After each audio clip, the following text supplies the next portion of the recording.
Digital voice operation. Many handhelds and mobile transceivers are available using digital voice (DV) transmission.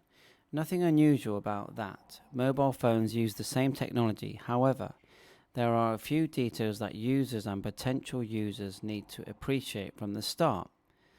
There are a number of different systems from different manufacturers that are incompatible with each other. Many such devices also provide an FM mode which will work with other FM devices. If you are intending to operate on DV, then you would need to check what systems are in use locally, what repeaters, if any, support what DV modes, and obtain appropriate equipment. That also applies to digital data (DD) facilities that some services provide. You also need to be aware that most, if not all, these systems digitally embedded your call sign. So if you borrow such a radio, a handheld perhaps, that you will need to reprogram the call sign.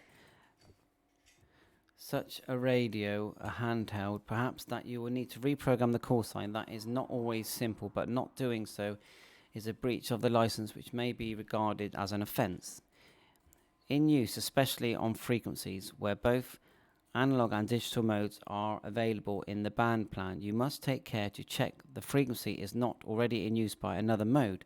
You cannot rely on your radio to either recognize that or warn you automatically. It is possible that both contacts would fail with no indication why. FM users may need to turn off the receive squelch to check, and some FM handhelds may have the squelch on as default. Repeaters. A repeater is a connected transmitter and receiver intended to retransmit the signal picked up by the receiver. Clearly, it cannot retransmit the signal on the same frequency because that would prevent the receiver from hearing anything.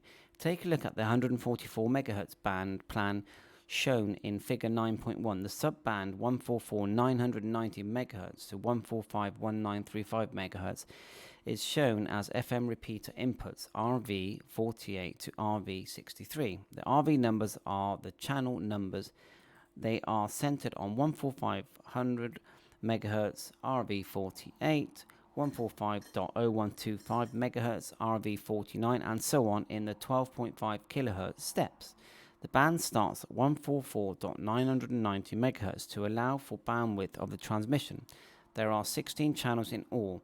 The sub-band is 145.5935 MHz to 145.7935 MHz is shown as FM repeater outputs with the same channel numbers. The purpose or function of a repeater is to allow handheld and mobile transceivers to obtain greater range, which may otherwise be limited. The repeater will be mounted on a prominent site so that the repeater does not retransmit unintended noise and unwanted signals. It is fitted with a facility called CTCSS, Continuous Tone Coded Squelch System.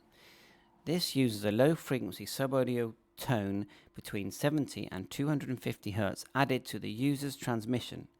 Different tones are used in different geographical areas, but normally all repeaters on different radio channels in the same area use the same CTCSS tone. The next nearest repeater using the same radio frequency will use a different CTCSS tone to prevent a user accidentally accessing two repeaters at the same time.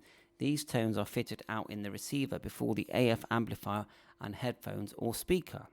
To use a repeater, a number of things have to be done. Tune to the correct channel, the output frequency of the desired repeater. 2. Select the repeater offset so that the transmitted frequency is 600 kHz lower on 2 meters. 3. Turn on the CTCSS facility to set the correct tone for the repeater. 4.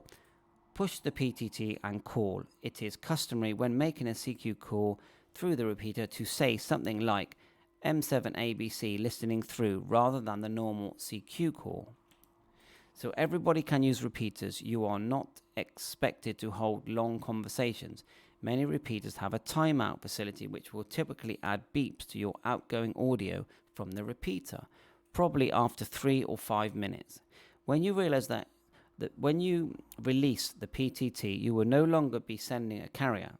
The repeater will notice this and send an audible reset tone. Always wait for the tone or the timer will still be running and cut you off too early. Most UHF 70cm repeaters use a 1.6 MHz offset, so the user transmits 1.6 MHz above the repeater output frequency, but there are other offsets in use, so the offset in that band are not examined. Simplex operation, which is a direct contact between two ammeters on the same frequency and not via a repeater, should not take place on repeater input or output frequencies. Satellite operation. Amateur satellites operate in a number of bands, including the 2-meter band. The band plan shows the frequencies are in the range of 145.8 to 146.0 MHz and marked satellite exclusive. Satellites have an uplink in one band and a downlink in a different band. Nonetheless, terrestrial operations should not take place in these satellite bands. Desk microphones and computer sound cards. Most mobile transceivers come supplied with a fixed microphone. For home use, a desk microphone may be preferred, leaving your hands free to operate the radio and write the log. The output signal from a desk microphone may not be the same as the fixed microphone. Some desk microphones have an adjustable output level. If so, it may be best to set it to the same level as the fixed microphone, making them easily interchangeable. If not, you will need to adjust the mic gain on the transmitter, remembering to readjust as if you swap back. The input and output levels of a computer sound card may be incompatible with the levels required by the radio.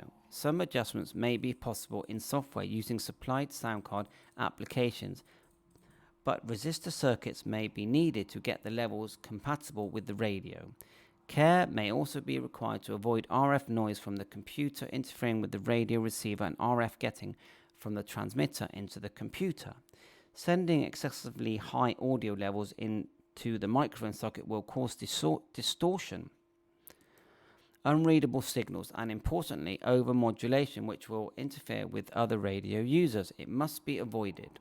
Suitable arrangements must be made to ensure the PTT is correctly wired and will successfully turn the transmitter on and off.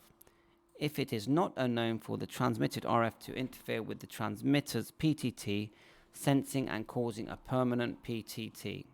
Another risk with sound cards is transmitting the beeps and jingles the computer operating system uses to announce an action such closing a window or arrival of an email.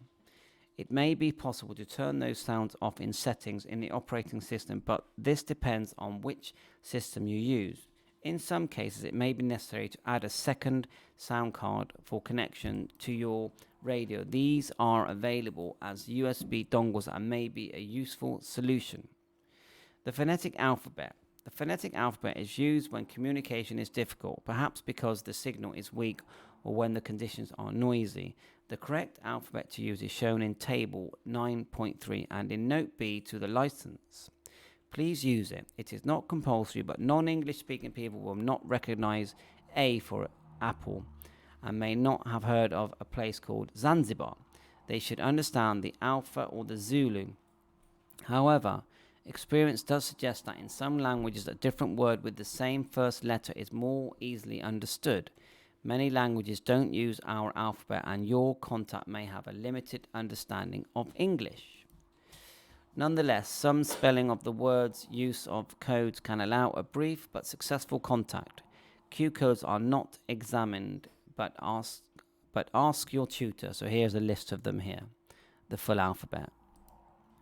Jargon. Everybody has its own word and terms, but overuse of jargon is not recommended. Avoid terms from other radio services. Q codes will develop for use on Morse to assist communication and benefit from their international understanding.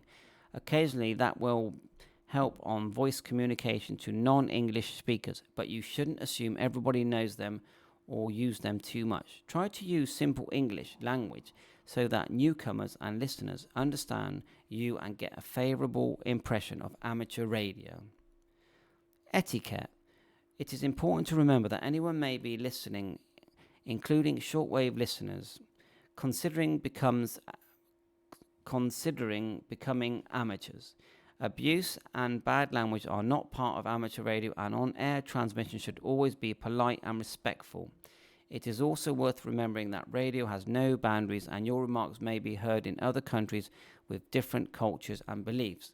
Indeed, it is talking with such people that gives amateur radio the richness it enjoys.